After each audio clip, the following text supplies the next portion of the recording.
And that takes me to the big announcement. Hey, Sean Mathis here. I am the founder of Miles Through Time Automotive Museum, currently located in Clarkesville, Georgia, inside the old Clarkesville mill.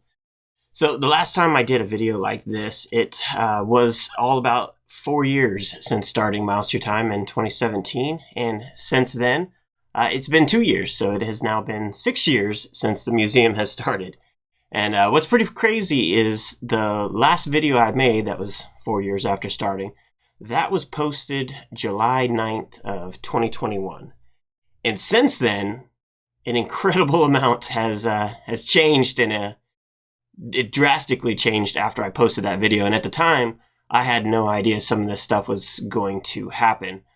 For instance, the video 4 years after starting a museum was posted July 9th, 2021. And I'll have the link there for you so you can watch that video as well, because it'll go into a little bit more detail as to what led to the museum. And I'm going to focus now in this video on what has happened since that video.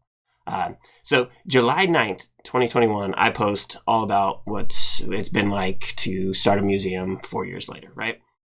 July 30th of the same year, so July 30th, 2021, I'm bringing in a concept car. It's a Ford Ghia Arioso concept car. It was donated to the museum shortly after our annual car show. And I'm pushing it in through the back of the museum. We used to load the cars through the blue doors that are in the back of the museum. If you ever go, you'll see the blue doors that are in the back. It actually goes through another business that's back there. So we actually had to move the shelves out of the way and then get the cars in and then put the shelves back, and it was an absolute nightmare. So I'm moving it in after hours so that the business isn't open, and I try not to disturb them if it all means possible, right? So moving it in, right? The guy that owns the antique store that we had the museum basically in a section of the antique flea market overflow place. Essentially, it let the museum stay open all year long. So great concept of being able to take the museum from where it was in Toccoa to where it went in Clarkesville. So I'm moving it in. He comes in there and tells me that he's no longer renewing the lease. So, we had the museum there for just over a year, and everything was going great. And I find out that the concept that enabled the museum to be there in the old Clarksville mill was now no longer going to be an option.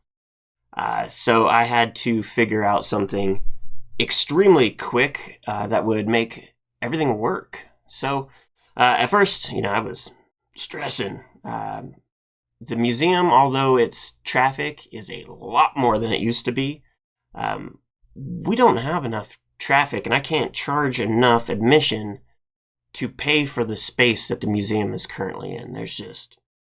There's no way to do it. It's too expensive.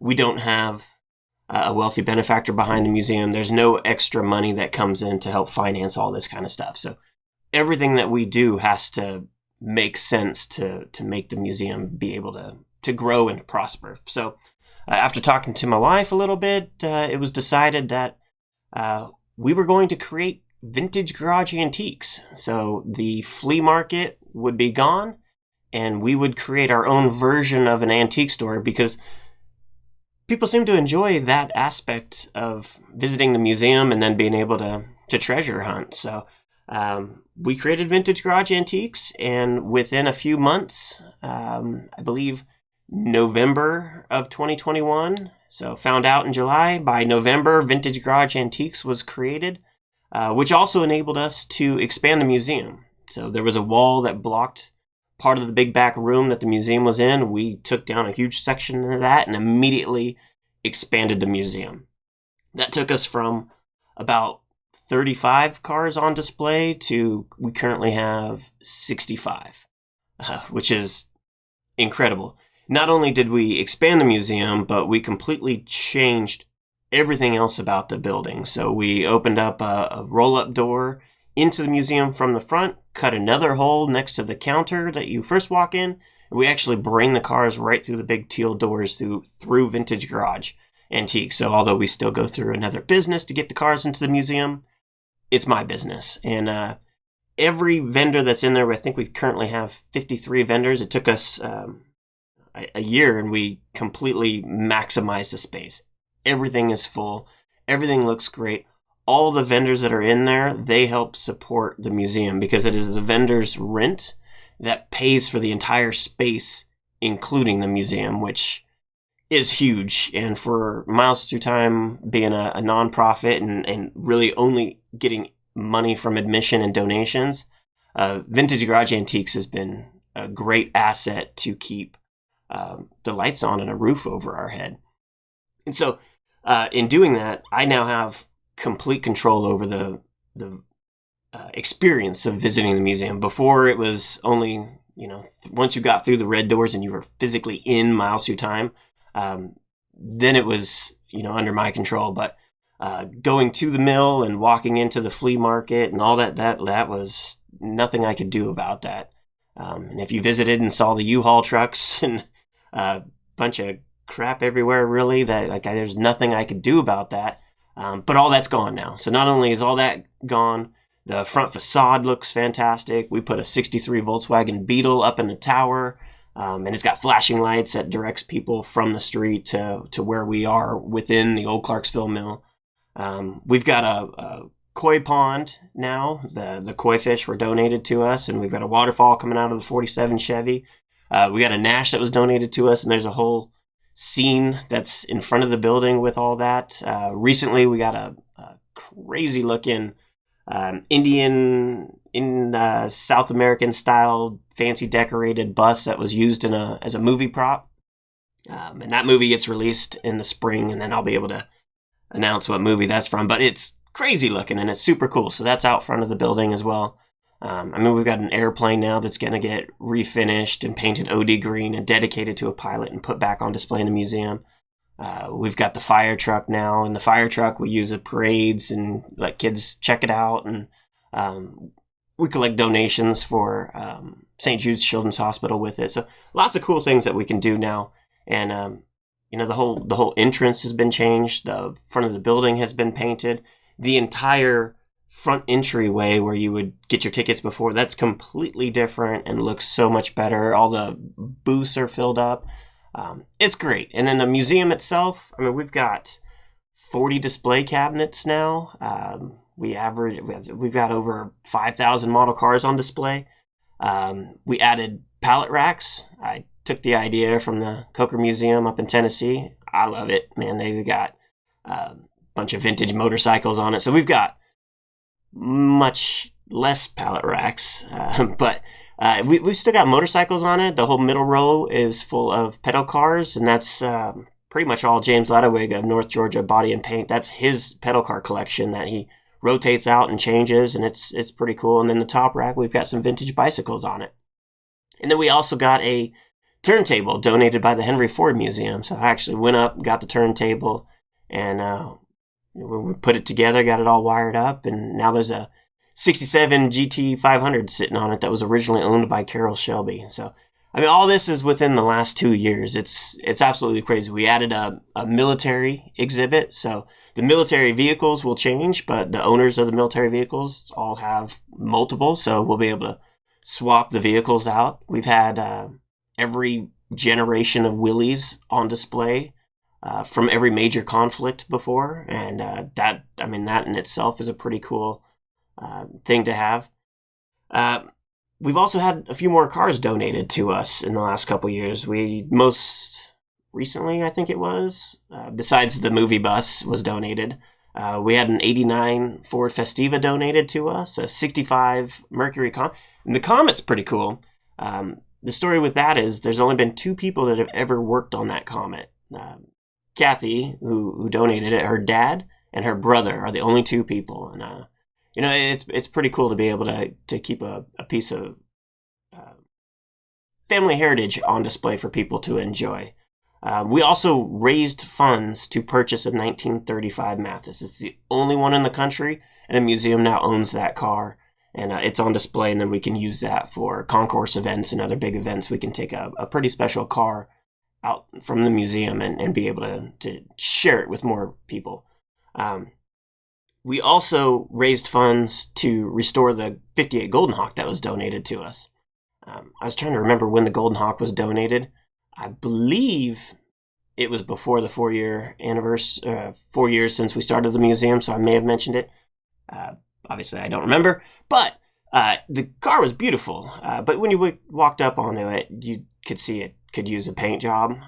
And that car, having less than 900 of them made, it deserved some shiny paint. So we went and raised funds to be able to have enough money to get that car completely stripped down and restored. And that car should be back in the next month or two. And then that'll be on display in the museum. We're also getting a car from the National Studebaker Museum. A 64 Avante is getting donated to us. So that'll be pretty cool. Plus, we've had the NASCAR and obviously the concept car. We've had the museum for the only car that I personally own in there being the car I inherited from my grandpa, the 1959 Cadillac. The museum now has 5 or 6 cars that are museum permanent exhibit cars, and then the rest of the 60 so cars, they all still belong to somebody, and they will go away eventually and replaced with something else. But the cool thing is it's been 2 years since the last video, and so much has changed, and it's all changed for the better. There's been more and more people getting involved, seeing what we're doing, and wanting to be a part of it. Shares the same passion as far as these vehicles are a piece of history. And they've got to be shared. You've got to learn from them, and people can either reminisce or they can come in there and experience something new, and it could take them on a journey for the rest of their lives that keeps them where they're fascinated by all things automotive. And the neat thing about Miles Through Time is that it goes from a blacksmith shop and Model Ts and Model As to muscle cars to modern to military. It's a little bit of everything because it's not one guy's collection. It's about as diverse as you can be. And there's also, no huge board that dictates what exhibits we need to have at a certain time for. It's all kind of organic. It literally is still whatever vehicles we get that come in that somebody's willing to put on display and we have the room for them. That's what you see. But with that being said, we've ran out of room. So in the last 2 years, we've done nothing but continue to grow, and we've grown to the point to where it's starting to get crammed again. And when I first started Miles Through Time, it was crammed from the beginning as far as how we could display cars, just because it was so small, and you couldn't get behind them, and you couldn't get next to them, and I had them all behind ropes. And even when we moved the museum to the new location, I put ropes up and stanchions everywhere, and the thought was that it would keep the cars more secure, but what in reality happens is it ruins photographs, and there's a false sense of security with having that kind of stuff up there. You'll get somebody that wants to bump in, walk over a rope or bump into a stanchion, and it just there's nothing good about it. And so as we did this expansion, my goal was to blow the cars away from each other and allow visitors to hopefully get a full 360 view of them, if not a 180 at least, so you could at least see the front, the back, and inside, and one full side. Now, a couple of the cars you may not be able to get to the full 3 circle, and that's just because we've tried to fit more cars in there. But for the most part, you can see every angle of the car, and I find that's really important for people to be able to see that stuff. It makes for better photographs. And with there not being any stanchions or ropes or anything around the cars, that false sense of security is gone. What I find is people are actually more aware of their space, and they're actually more careful around the vehicles. And that was an interesting find. And since then, I've been seeing other major museums that's either what they've already done or that is a direction that they're also going. And the ones that just shove as many vehicles in there as they can, and people can't really see them, I find it takes away from the experience. I mean, then it just turns into a parking lot full of cars, and that is not what Miles Through Time is all about. We want to be able to share these vehicles with you, as much of the vehicle as we possibly can and the story behind the car. And that takes me to the big announcement here. Miles Through Time has needed the extra space, has the extra space available within the old Clarksville mill because the building's huge. So there's all kinds of space everywhere. However, there is space directly behind the museum that is the same length of the museum right now and about the same width, which means the museum is about to double in size. We're going to actually pop open a hole into the back space, and that'll create an entirely new wing of the museum. This will enable the museum to have about 100 cars on display, which is amazing. And the only way this is actually possible is, again, because of Vintage Garage Antiques. So although we're taking the space directly behind the museum, Vintage Garage Antiques itself is also expanding to the side of the antique store and to the side of the existing part of the museum. You're actually going to go through the new section of the museum, and there'll be an entirely new exit separate from what there currently is. And that's going to take you down a hallway back into the antique store where you'll be able to discover a whole lot more brand new antique booths, and then it'll circle around all back into the current antique space. And that is how we're making all this possible, is by expanding Vintage Garage Antiques, renting out additional space for people that have cool stuff to sell, and people are wanting to look at it and be a part of the museum and all that kind of stuff. It is all going to be a full encompassing experience. So not only is the museum expanding, Vintage Garage Antiques is expanding, but this expansion will take the museum to an entirely new level.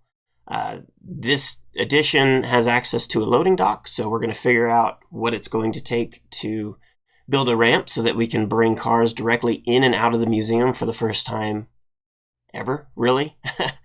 So that'll be huge. And you're actually going to be able to pass through a section, or once there's an area in this new section that I'm going to work on trying to get at least one or two lifts, and that'll be an actual workshop part of the museum. So as we get cars in that need to be cleaned or worked on or anything like that, there will be a dedicated section, not on the museum floor, that we can do that kind of work to. And that's something that we've needed. We had the Falcon Falcon that's been on display had a fuel pump replaced, and it was replaced right there on the floor, which, you got to do what you got to do in our circumstances. But if we had the space to be able to pull that out off the museum floor and just make it a little bit better and have a dedicated spot to be able to do that kind of stuff, that's the direction we're going in. Not only will we have that, but the only bathroom we've had has been in Vintage Garage Antiques. So once you're in the museum, you find out you've got to use the restroom. You got to exit the museum. You're back in Vintage Garage Antiques, and you can use the bathroom. Then you got to go all the way back into the museum. It works, but with this expansion, you're going to be way back away from the restrooms in the front. So there is a restroom back there that we're going to have that be dedicated. It's one, so it'll be a family restroom for the museum only. So you find out you gotta go real quick. There'll be a bathroom within the museum, so you don't have to leave, and that'll be a pretty cool addition. Then we've also got a library. So we've slowly been growing the library, and I've actually had to turn a few things down just because we didn't have the space within the library, and the library itself kept getting kind of condensed down as we needed the space for vehicles, which hasn't been ideal. And so it hasn't been, yes, we've got a bunch of cool books and manuals and magazines. It's not really inviting for anyone to go there and really utilize or enjoy any of the literature. So in the new space, there is an actual room that will be all dedicated to bookshelves to display all the automotive literature that's been donated to the museum. So visitors will be able to go in there and take a gander through everything, sit on the couch, and read, look, whatever they want to do, and you'll be able to look out into the museum as well. So it'll be a really cool experience for everybody. And then with that, there'll also be an additional side room to that'll be kind of the lounge area. So say you wanted a little bit more privacy to read something or to research something through the manuals, because we've got a bunch of workbooks and manuals of various cars and stuff. Like if you wanted to try to find something, we've got a library for you to be able to find out some hard information. And so there'll be a dedicated spot to be able to go in there and do a little bit more research. And then we'll also have a conference room. So there is an entirely separate room from all that. That'll be set up as a conference space. So if you had a group or a club or organization or whatever it is, and you needed a place to sit down and table and chairs, we're going to have that dedicated area for you to be able to use. And with this new expansion, it's going to be one big room. And so we're going to have cars kind of in a circle around the whole thing and probably down the middle as well. But it's also going to leave a lot of space that will have the ability to rent out the venue. So I've had to turn down numerous wedding receptions and birthday parties and all kinds of stuff just because there's nowhere for it. All the space is taken up by cars, so there is no room to add tables and chairs or any of that kind of stuff. And in this new expansion, we're going to be able to do that kind of stuff, which is going to help raise more funds for the museum, which is going to help, the whole big picture and everything. Because our next step from this is our own dedicated building. So this move is going to fully maximize our potential in the current location, and we're going to ride this wave and do as much as we can with the space that we have. And who knows in the future, maybe we'll be building our own dedicated building for Miles Through Time. But for now, we're going to put everything we have into what we currently have and try to make the space and the experience the best we possibly can. And the thing is it's still a bootstrapped museum. So there's still no wealthy benefactor behind it. It's gone from, me doing it by myself to a handful of people really going all hands in and making this kind of thing possible. There's quite a few people that there's actually too many for me to name at this point that have completely embraced the concept and are completely making this thing as great as it can be. And without them, I wouldn't be able to be here and make this video and tell you about this expansion, because I couldn't do it by myself. I don't have the funds to do it by myself. But with everybody coming together and making this happen and being loose and trying to just figure out what works. And now, we got the antique store to cover the lease. There's a lot we can do. And so we're going to do it all. And this is all going to happen within the next couple months. So by our next annual car show, you're going to be able to experience all the additional space. I don't know how many more cars we'll have in by then, but I've got a waiting list of cars that have been waiting to come in, and I've turned some cars down because we don't have space. So right out the gate, we're going to have a whole lot more cars on display. Plus, we're going to spread them out a little bit as well. So it'll be pretty cool to see all this kind of stuff happen. And I just wanted to, because Miles Through Time is a co-op style automotive museum. I mean, I am an open book on just trying to let everybody know what it is that we're doing, what our intentions are, and how you can get involved and help. I just made a post the other day that said that we've had more visitors in Miles Through Time so far this year. It's February 14th is when I'm recording this. We've had more visitors this year than we did the entire first year of Miles Through Time in existence. That's pretty cool. That says something about us going in the right direction, and we're getting more and more people that are continually coming back and seeing what changes, and that's what we need. This museum, I created this to be able to share and preserve and educate people about our automotive history, and it's bigger than just me. This is not, hey, this is the Sean Mathis Museum and this is his cars. It's about as far away from that as possible. It's meant to outlast me. So the more people that I can get involved and the more we can make this a substantial museum, the more we can just keep it going and make it better and better and better. And that's all because of people like you. If you're watching this, chances are you've visited or want to visit, and you've helped support the museum in that way. Even if all you do, you're not local and you don't have the means to be here, spreading the word and letting somebody else know about it so they can. I mean, everything helps. I mean, it's a group effort in this kind of thing. We don't have a huge budget to be able to plaster Miles Through Time off of all over the place with billboards and commercials and all. That's not what we're doing here. So it's kind of word of mouth and just getting people to understand what Miles Through Time is all about and see it firsthand. And we're taking it to the next level, and I want to thank everybody for making it all possible. So if you want to help, you can definitely let me know. Donations are obviously very helpful to help get everything ready.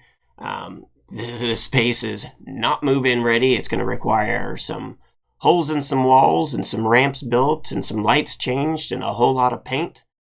So we're going to work on all that. So if you want to help financially, you can go to milesthroughtime.com/donate. And you'll see a form there to donate whatever you're comfortable with.